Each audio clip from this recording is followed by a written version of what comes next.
Alright mga idol, content ka na ba? Yung simple content ba hinahanap mo? Pag-aralan natin kung paano gumawa ng mga simple content. Ito na siya.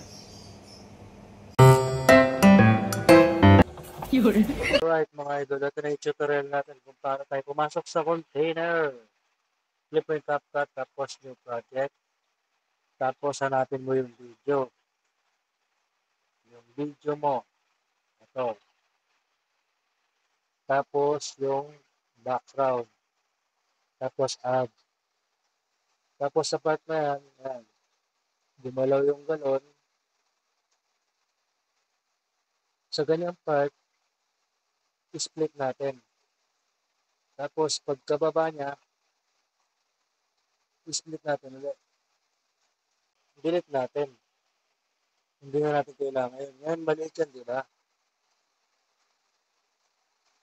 Unatin lang natin, tapos lalaki siya. Ayan, di ba? Malaki na siya. Ngayon, sa ganyang posisyon, tap natin to. Tapos, hanapin natin yung overlay. Tapos, remove background. Custom removal. Adjust lang natin yung brush ng 5. Iba-brush po natin yung mismong tao.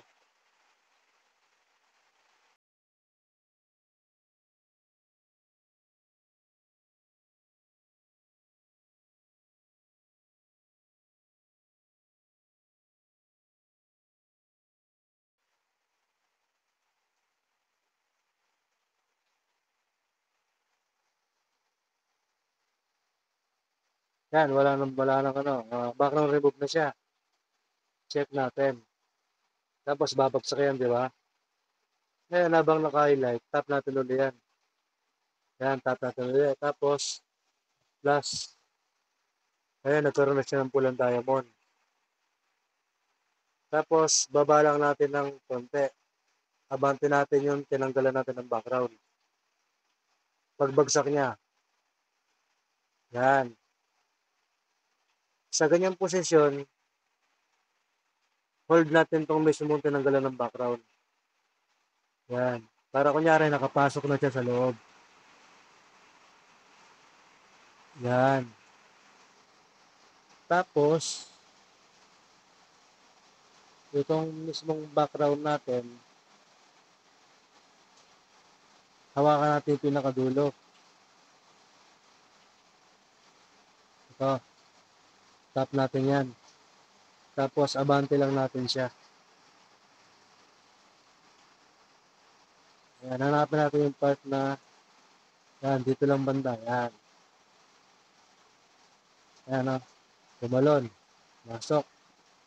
Diba? Gagawin po natin dyan para mawala siya doon. Tap natin to. Tapos, hanapin yung duplicate. Ayan, duplicate. Tapos, ito na duplicate, tap natin.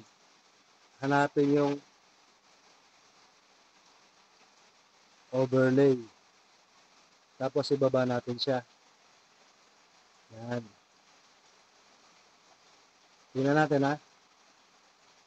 Nawala, di ba? Kaya ang gagawin natin dahil nawala siya, tap natin yung in-overlay natin. Tanggalan natin siya ng background. Yung mismong ano naman ang aalisin natin ng background, yung container. Custom removal ulit. Tapos brush.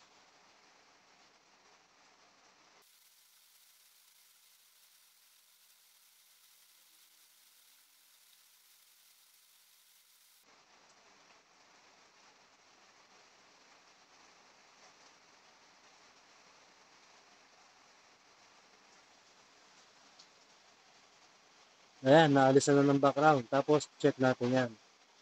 Tignan natin. Yun o, di ba? Ulitin natin ha. From the top. Ayan. Gumalaw yung container sa bante. Bubelo, tatalon. Yun o. Saktong-sakto, di ba? Kaya ang gagawin natin dyan, sa ending, delete natin. Pagpantay-pantayin lang po natin sila, no? Ayan, oh. Split-split lang tayo dito. Split natin yan. Itong gitna, ganun din. Tapos yung dulo, ganun din yung pangatlong linya. At tapos di-delete tayo. Delete. Yun, oh. Sabay-sabay na po yan. Di ba? Napakahusay, oh. O, kung meron kayo natutunan, huwag niyo pong kalimutan mag-follow at like and share para malaman din ng iba. Salamat sa panonood. Alright. Export mo na yan.